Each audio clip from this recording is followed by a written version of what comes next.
Hey, happy Wednesday. Welcome to Naked with Dr. Money. I'm Dr. Stephanie Ardrey, your host.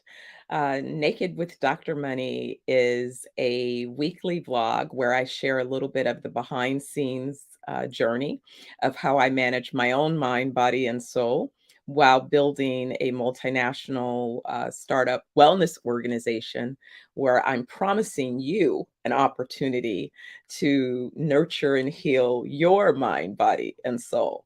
So, how about that? The irony, right? But I've been having a fantastic time these weekly sessions, sharing a little bit of the background. And I've also been having a number of amazing conversations. It's very interesting that more and more of the conversations seem to fall into this recognition that mindset is critical to everything. Um, and the idea of what those things are um, is is really as it relates to not only our physical but also our mental responsibility. I'm sorry, I got a little message there from my guest, and there's a little bit of a glitch with the guest. So let me get the right invitation over to her so that she can jump in. And but anyway, so we had started this whole conversation about mindset. And if it is that mindset was something that is more the result of your nature, or if it's more a result of how you're nurtured, right? So, that's the thing that's very interesting with mindset. And I'd asked a few people early on, so when is it that you think that you first became aware that you had a particular mindset, right? Either that you knew you seemed to form an opinion that may or may, not have gelled with those who were around you.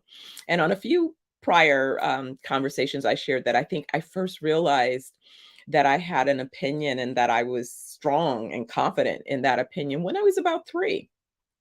And I remember because I guess it was a critical life experience. And I had the initiative to, kind of say to my mom what the solution needed to be. And in fact, I was going to take the leadership role in initiating that solution. So, uh, it's really interesting when you think about that, now when I think about that, this idea of being that person that, could just, know.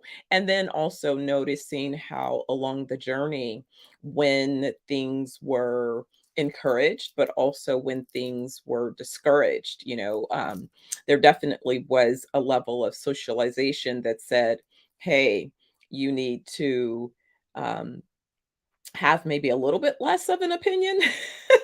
It's a funny thing because women go through this journey sometimes where, depending upon the generational cohort that you find yourself within, the so-called norms of that generation are part of what you are socialized to adopt, right? And those of us who kind of draw outside of the lines, we are reminded of those things, right? Because we don't just easily conform. So that's why I think that there is a strong part of mindset that is about your nature. Um, that's that nature part that says, even though folks are trying to socialize me to do X, there's something else in me that's saying, no, I'm hanging on to my Y. Right. Well, today I have a fantastic guest, Dr. Euvonka Farabee. Is my guest. She's been a good friend.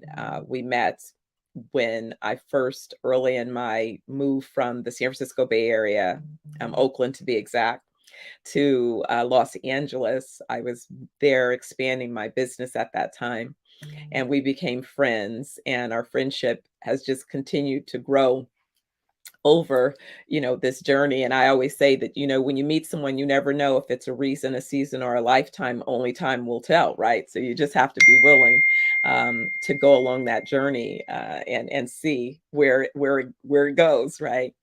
So she has been there in ways that no one else could, and I appreciate her and love her. But so today we're going to have a conversation about, what I'm going to ask her about.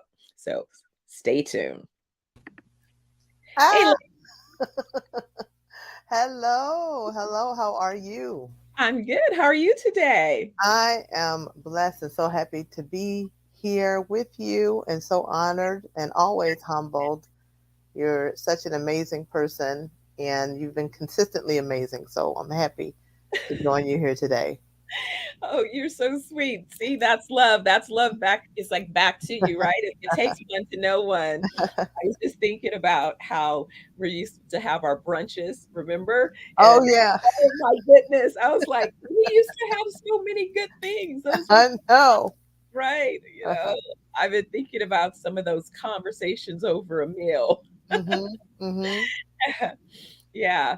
So what I've been doing with Naked with Dr. Money, as I shared, is someone had asked me, and I also thought about just the journey of creating this global wellness company where, I'm saying, hey, if you want to live your full life, and full life is 120 years and beyond, then you need to holistically make sure that you're taking care of your mind, body, and soul, Yes.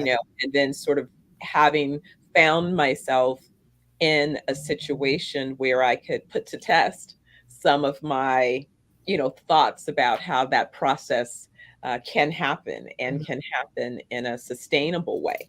Yeah. Um, can become a lifestyle that is manageable while you're doing all of those other things in life. So mindset is so critical to all of that. So today's conversation, so I've been talking, kind of taking people behind the scenes on, so how do I manage my mind, body, and soul? And this conversation is sort of around the mindset part of that perspective. Yeah. So I've been talking about mindset, motivations, and manifestations, but also in this context of, do you think that mindset is a result of your nature or is it nurtured? Mm, yeah. Well, thanks again for having me on. And it's a very important question and an interesting question because there's a ways to deal with both, because I believe it's both. I believe that we are born coming into this earth with a natural proclivity to either see the world half empty, the glass half empty or half full. It's just easier for some people to be on the right side of sunshine, and where other people are like, it's the end of the world, right? So but even with that, it's important to understand yourself. One, so that you're not so hard on yourself. People are just we need both of those type of personalities for a variety of reasons. Particularly when you're working together in business, whether you're in partnership, you need someone to be that is somewhat the voice of reason. And then the person who also is willing to step on the gas and let's go. So I can use myself for an example. I'm a person, I want to go. I want to, step on the gas, but I have made a multitude of mistakes because what I don't really care to do or like to do, that I have to force myself to do, is to research. And I don't want to do that part. I just want to get on with the business. I just want to get on with the whatever we're doing. And because if you don't do your due diligence in life for things, not only can you get taken advantage of, uh, and on a variety of scales, but you really don't have an understanding, really your end game and your end result. You're missing so many pieces of it. So when you have people in your life that are sometimes like, hey, this thing can fail, this thing, you want to limit that in your life, but at the same time, what I even teach in my coaching practice when I coach uh, people is that there is some wisdom in fear. So, well, yes, we need to press through our fears, but we need to be able to tease out what is a true fear that is a legitimate concern that can be handled with strategy versus boogeyman stuff. that people can't manage. You can't manage, you know, irrational things. But if your fear is, say, for instance, you're going to move forward in life and say, I want to start this business, but what if I lose my money? What if people don't support me? Okay, let's look at that. You know, what if you lose your money? So what are the things that are in place that would say you might lose your money? So what strategy can you employ, to mitigate that? Is it, and in doing those things, you find out a lot about yourself. You have to take those steps, and then everything else is about mindset, and that's the part that is the nurture part.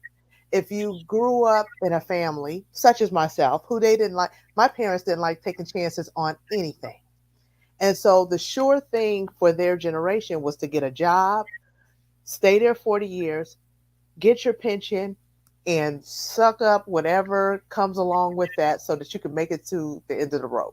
And our life is not like that anymore. Our society is not like that. Our work climate is not like that. And so it requires that we have a fortitude to be able to move forward in purpose. And that requires, excuse me, it's Wild Kingdom in my office for some reason.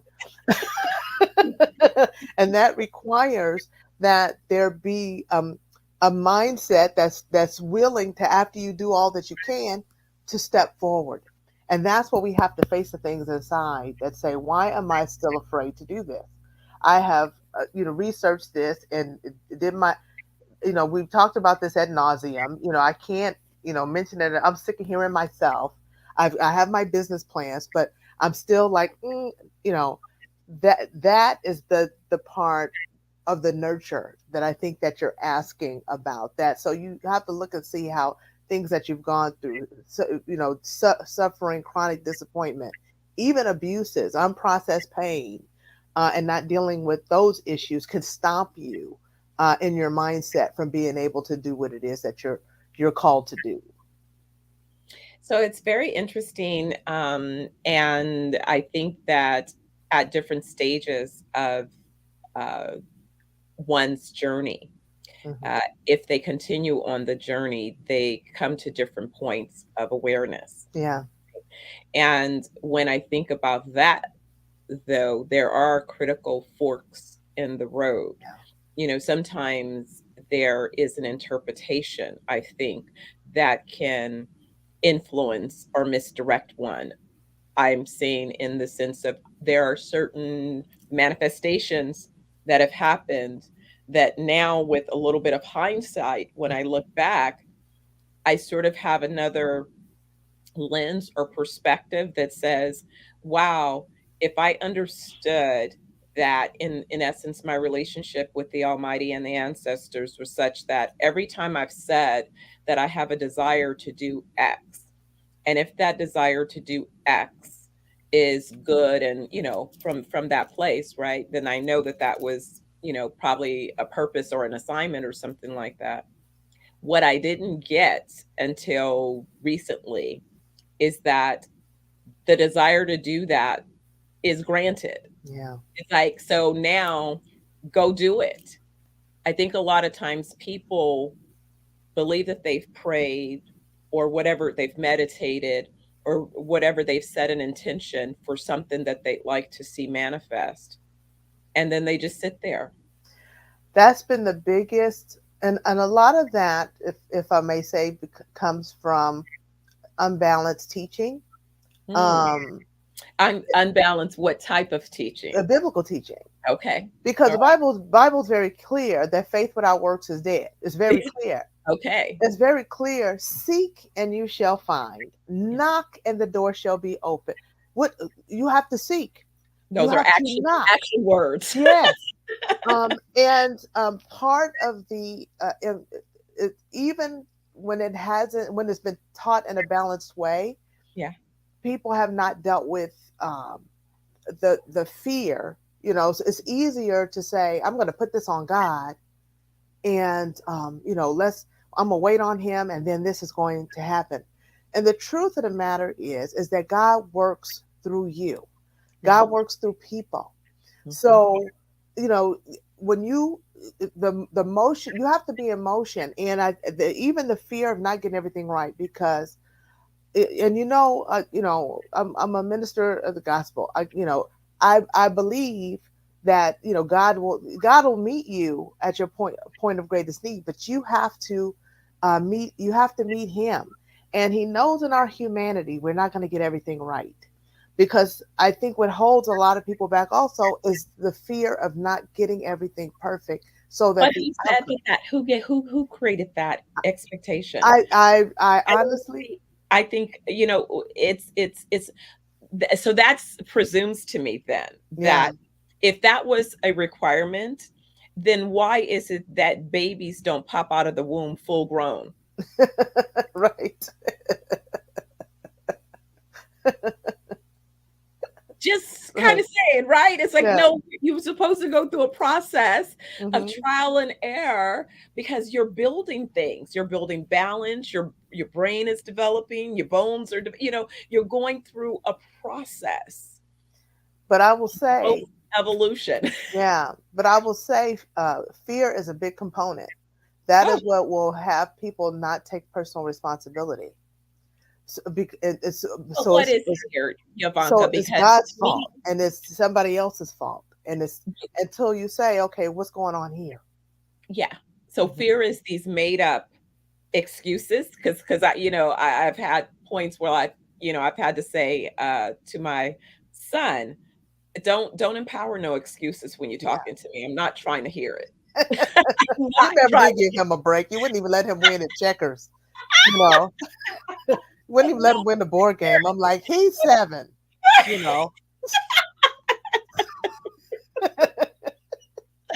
he's born tough. That's why his butt is so smart I now. know. It's like, okay, yes, Right. use your brain. And that's why he's definitely a chauvinist. But A little it's true. The fear, false evidence appearing real. yeah, Forget everything and run. yeah. So Okay. I'd like to change that to face everything and rise. So how Okay. do we face everything and rise? Right. Hmm. Right. Well, I think it was really interesting. Part of the things that I miss so much about my mom is that we used to have these great conversations. And so I was one time we were having this conversation, kind of creating this, in a sense, working analogy around what is being connected to source all about. Hmm. And she was saying, or I don't know if she was saying or I was saying, but the interpretation was, imagine buying a television set and bringing it home. When you purchase the TV, it has everything that it needs to work. But if it's not plugged into a source, it's not going to work. Hmm. Right. And so the analogy of faith and fear was sort of, if it is that television is plugged in, then you're relying on your faith. But if Hmm. somebody runs across and trips that cord and pulls it loose, then now you're allowing your fear to dominate Hmm. because they don't coexist, or like they're oil and water. And so kind of with that always running in my mind, that I think caused me to spend the minimal amount of time on the fear bucket, Hmm. because for me it's like, well, I've tripped my faith, so I got to get back to my faith because I know that being connected to my source Hmm. is going to ultimately allow me to move beyond this particular point. What is the lesson? What is the experience? But I also think that it is really that, is when I understood that I love to learn, Hmm. and I've always loved to learn, Yeah. then everything is a learning experience.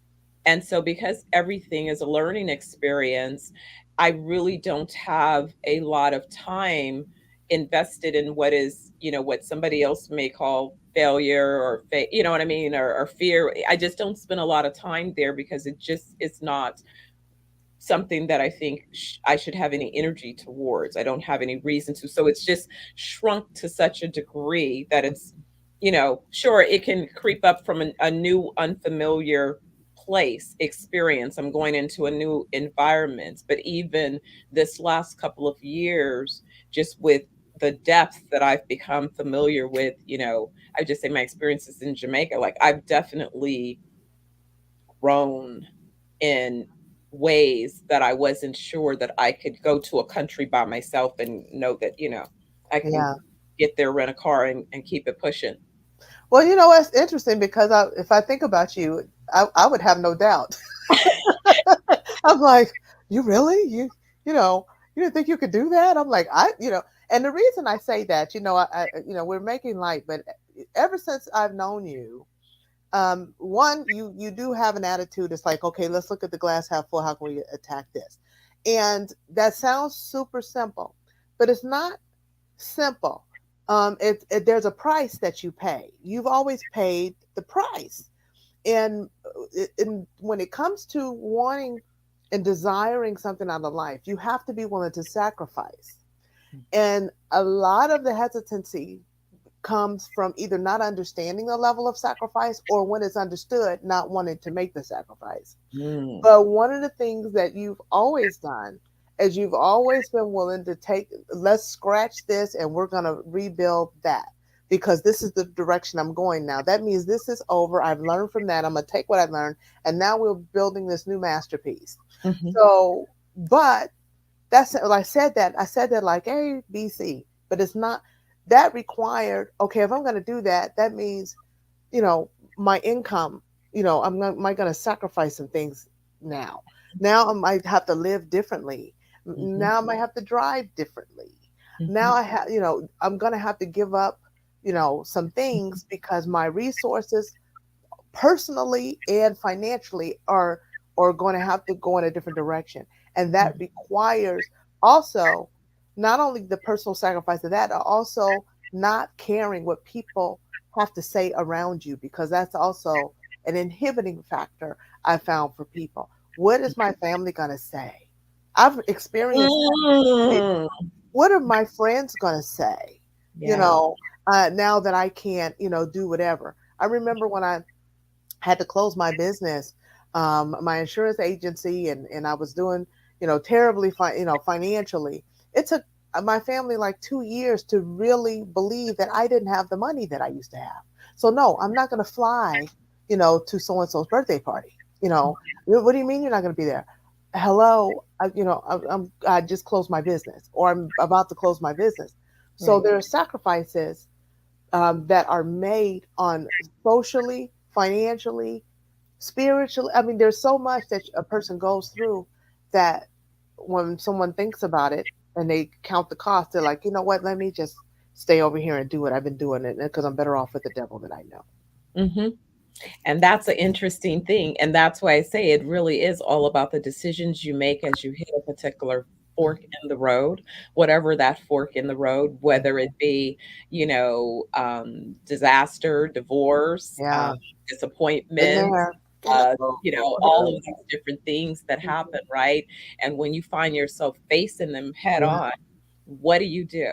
What do you do? And what I realized is that over the years, I spent as much time investing and working on mindset yeah, as I did becoming an expert in the areas that I chose for my, various iterations of my career development.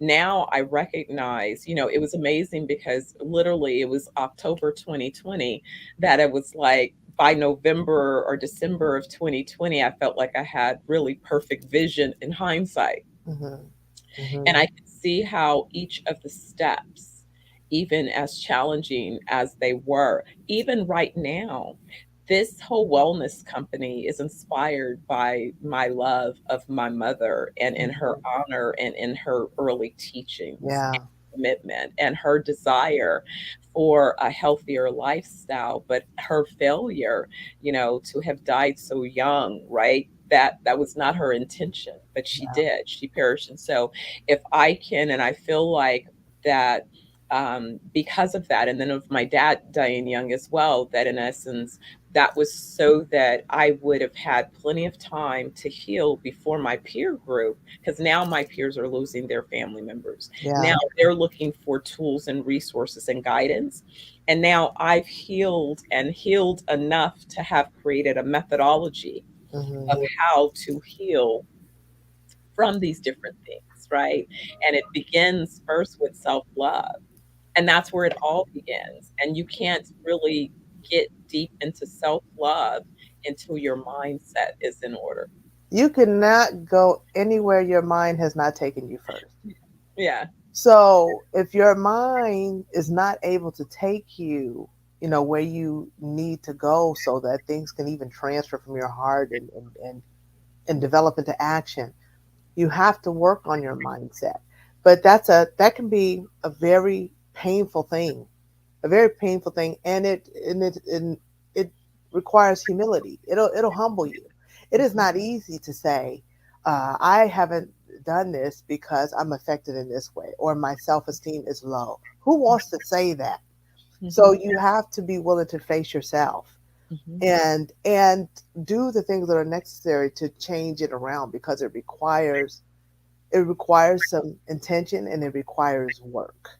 mhm. And I thinking about you and your mother, and she was so young when she passed away, and you were a young woman. But I think about so much that she had imparted in you. She imparted a lifetime of things in you that had stabilized you and developed you to a point where you were already walking out, purpose in a large degree, even in her passing. And you were in your you were in your early 20s, and it started even before that. So intention is so important. And I believe that when you're intentional about your life, when you really work on yourself, your fears, your mindset, you can move forward and develop and achieve things that you couldn't even probably imagine yourself doing before. When you look at your life, you Mhm. know, and you see, how far you've come, what you've actually done. Um, it's an amazing thing. It's an amazing thing, and your family and everybody that's in your sphere of influence will only benefit. Yeah, I think that was interesting. I thought about that. I was trying to explain what was different, when I graduated recently from law school. And I said it was something different about that. Like this was something, the doctorate of business was one thing, but the law degree landed real different because it really was me giving myself a gift for myself that Yeah, I didn't have to commit that I was willing to practice if I decided that I didn't want to, because I'm not sure, you know what I mean? It's kind of like, I'm but just you, not, but you wanted to do that. When I first met you, you it said you was were going to law school. exactly, I exactly. think I think that was in the conversation when I met you, Yeah. at that place. It's like, I'm eventually going to law school, but not yet. And you always had law books, and you always, always, you know. Yeah, yeah, Hmm. and it's just because I love deals and I love structuring and understanding, and so there were just it's like even with, my various legal teams, there are always kind of little gaps, and so I just wanted to have a better ability to even because I said I made some decisions. I'm going to build a global company. That means there's going to be multiple jurisdictions. I'm going to always have a whole bench of a bunch of different legal teams. I just want to be better proficient at how I'm able to direct their efforts. Now I understand why there were so many business gaps too, because I see now, having gone through law school, where the business part is not incorporated in the teaching, which I think is such a waste of time because you could just as easily give them a real business scenario with the legal scenario as you can with the wrong one. Like the reason you would use improper practices is just, I guess, just arrogance, Hmm. because there's just no other reason, in terms of why that would be the way you would so-called teach. Yeah. You demonstrate by looking at realistic situations. And I guess that's what they're saying you're supposed to do by reading the cases. But if that is not necessarily consistent with what the professor is focused on in their lecture or their experience, then you experience a disconnect. And Hmm. so you never fully get, full on. And that's why I said for me, it was sort of the experience was like, I never joined a sorority. But if I had, I understood that, the hazing, it seemed like law school was another level of hazing. And if you manage to make it through the hazing, then you get to go pay for a course to study for the next 4 months to learn what you really need to know to pass the bar. It's like, forget the fact that you just spent 3 years and all this money to so called, go to law school. Yeah. Why? Just to mentally, because basically they're trying to break you down. It's almost like, um, I guess that's what boot camp is for the military. I guess every, Physicians training, they go through that too. That's what the yeah, residency happened when they're prepared for the boards. It's right, brutal to watch. yeah, yeah. So it's, so it's, that there's something to it, that this Hmm. was really a battle of wits. Hmm. And then one of my guests at the graduation said, she was sitting back in the audience, and when she looked at the stage of, the trustees, the professors, the administration, she looked at the audience of the students, and uh, of African descent, there was one guy, an African guy, and maybe there were 4 or 5 of us. I think I might be stretching it, Hmm. Hmm. but you know that's our population, right? Hmm. And so one of my guests said, she said, "It's amazing you finished." Yeah. And I said, "But it was about that intention." Hmm. Because what I found is that a friend of several friends have been holding space, holding an intention. And so that's when I really started thinking about, wow, how powerful mindset is, and Yeah. especially how important who you have in your inner circle, and the conversations, the spaces that you hold with folks within those inner circles, how that influences your ability to take your mindset and translate that into a motivation to take action. And then from there, to see those things manifest in your life. Hmm. Hmm. So before I let you go, tell me about some of the coaching work you're doing, and also how people can get in contact with you.